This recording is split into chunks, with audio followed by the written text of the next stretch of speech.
പണ്ടെങ്ങോ സഹ്യൻ്റെ കുടുംബത്ത് നിന്ന് അടർന്നു വേർപെട്ട് ഇവിടെ വന്നു പതിച്ച ഒരു കാടിൻ്റെ കഥ, ഒരു മലയുടെ കഥ. ആകാശം കയ്യെത്തും ദൂരത്ത് നിന്ന് നമ്മോട് ആ കഥ പറയും. മൃതസഞ്ജീവനി തിരഞ്ഞുപോയ വായുപുത്രൻ മരുന്ന് ചെടികൾ നിറഞ്ഞ ഏതോ അഗസ്ത്യ കുന്നുകളിൽ ഒന്നിനെ എടുത്ത് പറന്നതാണ്. മരുത്വ മലയെന്ന് കരുതി.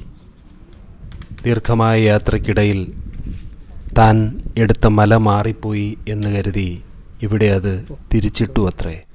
അങ്ങനെ ഈ കുന്നിന് തിരിച്ചിട്ട പാറ എന്ന ആ പേര് കിട്ടി.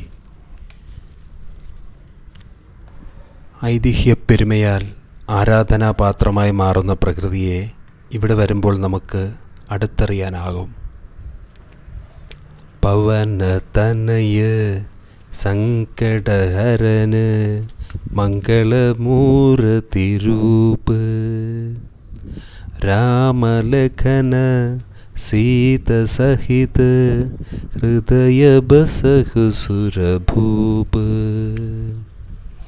പവനതനയ സങ്കടഹരന് മംഗളമൂർത്തിരൂപ് രാമലഖന സീത സഹിത ഹൃദയ ബസഹു സുരഭൂപ്. ഉയരങ്ങളിലേക്ക് നടന്നു കയറുമ്പോൾ അമ്മ എന്നർത്ഥമുള്ള തള്ള എന്നൊരു വാക്ക്, ഈ പാറയ്ക്ക് തള്ളപ്പാറ എന്നൊരു പേരുകൂടിയുണ്ട്. ഇതിൻ്റെ ഉടമസ്ഥാവകാശമുള്ള ആശ്രമത്തിൻ്റെ ചില ഭാഗങ്ങൾ ഇവിടെ കാണാം. പരാൽപര ആത്മജ്യോതി വിദ്യാ ട്രസ്റ്റ് ജ്യോതിപീഠം.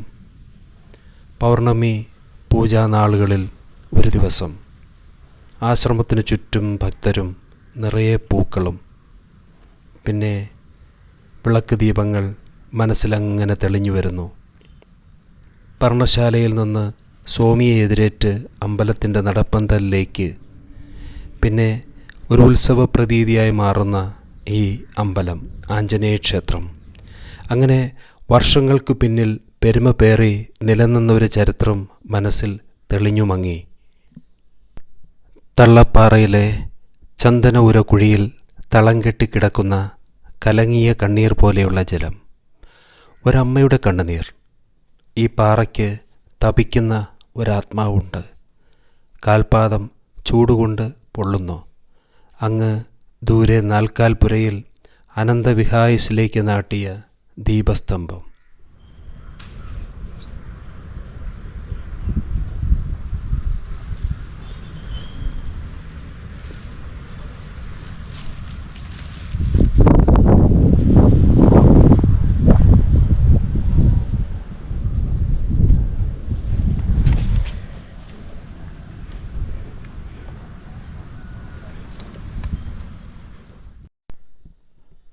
അന്ന് മിന്നൽ വീണ് ആ കുട്ടി മരിച്ച ദിവസം ഇവിടെയുള്ള ഇലക്ട്രിക് സർക്യൂട്ട് ഒക്കെ ഡാമേജായെന്നും അതൊക്കെ കത്തിക്കരിഞ്ഞു പോയെന്നും റിപ്പയറിംഗ് നടന്നു വരികയാണെന്നും താഴെ നിന്ന് കമ്മിറ്റിക്കാരിൽ ഒരാൾ പറഞ്ഞത് ഞാൻ ഓർത്തു.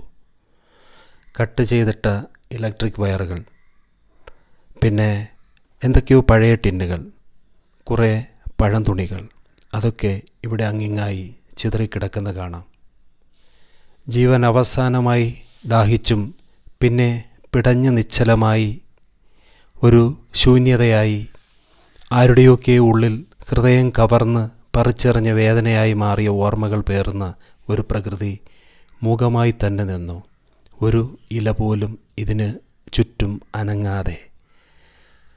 പണ്ട് ഇവിടെയൊക്കെ നിറയെ വാനരന്മാർ തുള്ളിച്ചാടി നടന്ന ഇടമാണ്. ഇപ്പോൾ ഒന്നുപോലുമില്ല. ആശ്രമ പരിസരത്ത് അമ്മയുടെ മക്കൾ എന്ന അർത്ഥത്തിലുള്ള പിള്ളപ്പാറകൾ, പാറകളിലെ ഇളം തലമുറക്കാർ. അവർ ശാന്തരും അച്ചടക്കമുള്ളവരുമാണെന്ന് തോന്നി. സാഫ്രോൺ ആശ്രമം നടന്നു കാണുമ്പോൾ അവർ ചുവരിൽ ചാരി നിശബ്ദരായി നിൽക്കുന്നു.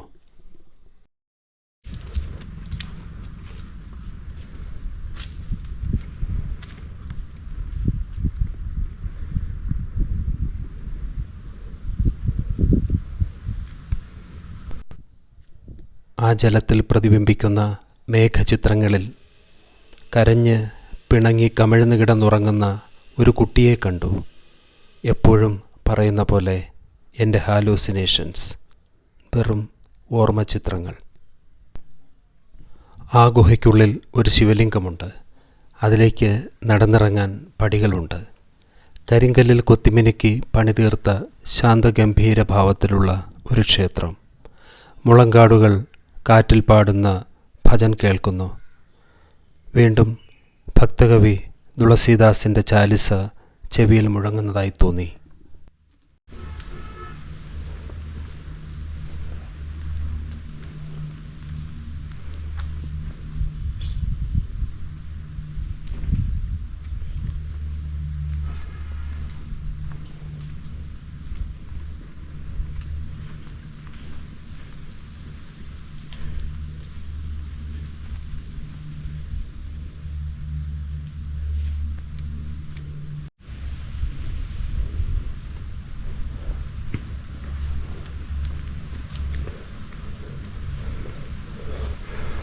ഓം ആഞ്ജനേയായ നമഃ.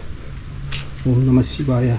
പ്രളയകാലാഗ്നിരുദ്രായ സൃഷ്ടിസ്ഥിതി സംഹാരരുദ്രായ അഘോര ശിവായ ശിവശക്തി സംഭൂതായ മഹാപഞ്ചഭൂതാത്മനെ പരമാത്മനെ ആഞ്ജനേയ നമോ നമഃ.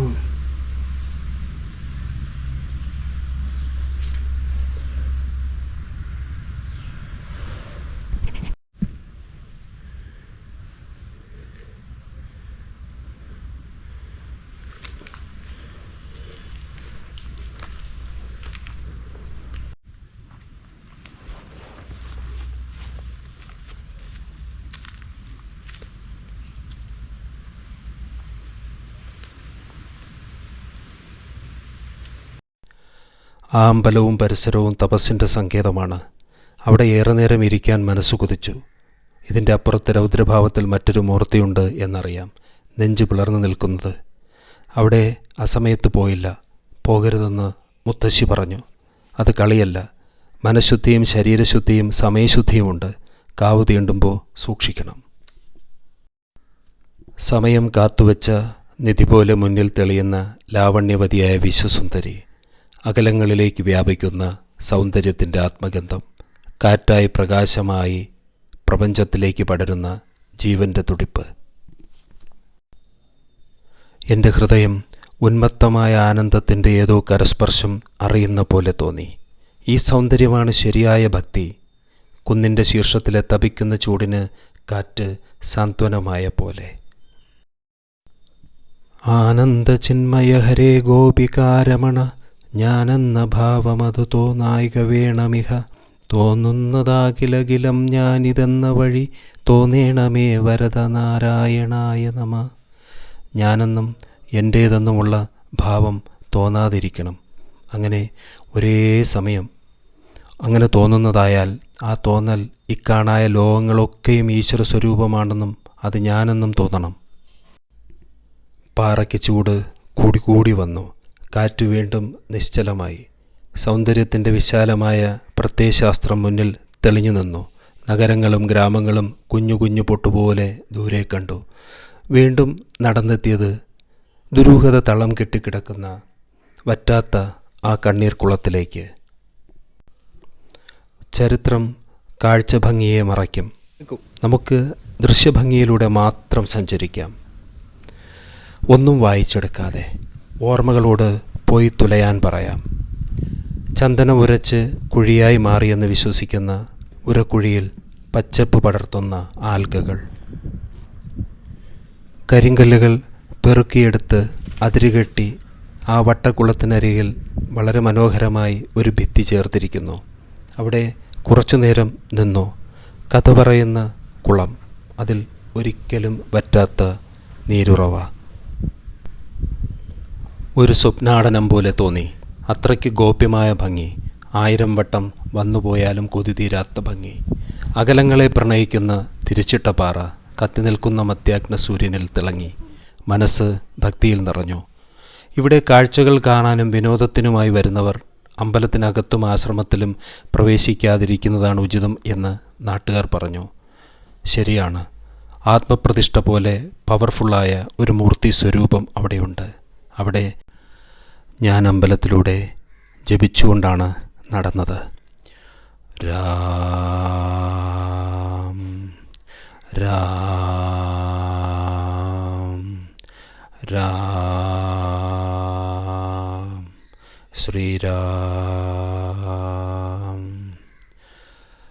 മനോജവം മാരുതതുല്യവേഗം ജിതേന്ദ്രിയം ബുദ്ധിമതാം വരിഷ്ടം വാതാത്മജം വാനരയൂഥമുഖ്യം ശ്രീരാമദൂതം ശരണം പ്രപദ്യേ.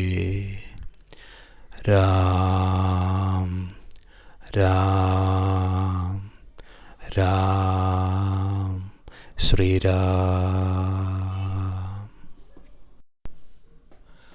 തമ്പുരാൻ പാറയിൽ ഗണപതിയെ കണ്ട് ഞാൻ പറഞ്ഞതുപോലെ വലിയ ഒരു ആത്മതത്വത്തിൻ്റെ സിംബോളിക്കായിട്ടുള്ള രൂപമാണ് അത് എന്ന് ഞാൻ അതിൽ സൂചിപ്പിച്ച പോലെ ബ്രഹ്മചര്യനിഷ്ഠയുടെ ഏറ്റവും കഠിനമേറിയ ചൂടായ ഒരു തത്വമാണ് ഹനുമാൻ.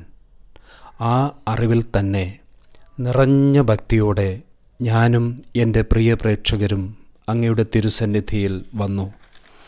ഹേ ആഞ്ജനേയ, ഞങ്ങളെ കാത്തോളണേ. ഞങ്ങളുടെ പൈതങ്ങൾക്ക് ചെറിയ തെറ്റുകൾ പറ്റിയാൽ അങ്ങ് പൊറുക്കണമേ. അവർക്ക് മാപ്പ് കൊടുക്കണമേ. ബോധതത്വം അവരിൽ ജനിപ്പിച്ച് ബ്രഹ്മചര്യനിഷ്ഠയാൽ പഠനം പൂർത്തിയാക്കാനും കർമ്മമേഖലയിൽ ശോഭിക്കാനും അവർക്കാകണമേ. Love you my dear Anjaneya. നിന്നെ പ്രേമിച്ച് കൊതി തീരാതെ സാഫ്രോൺ. ഇവിടെ നിന്നിറങ്ങുമ്പോൾ എൻ്റെ ഹൃദയകമലത്തിൽ ഇരുന്ന് തേജസ്സായി അങ്ങ് പ്രശോഭിച്ചാലും. കൂടെ വന്ന എല്ലാവർക്കും 1000 നന്ദി. സ്നേഹത്തോടെ, നന്ദിയോടെ, സാഫ്രോൺ.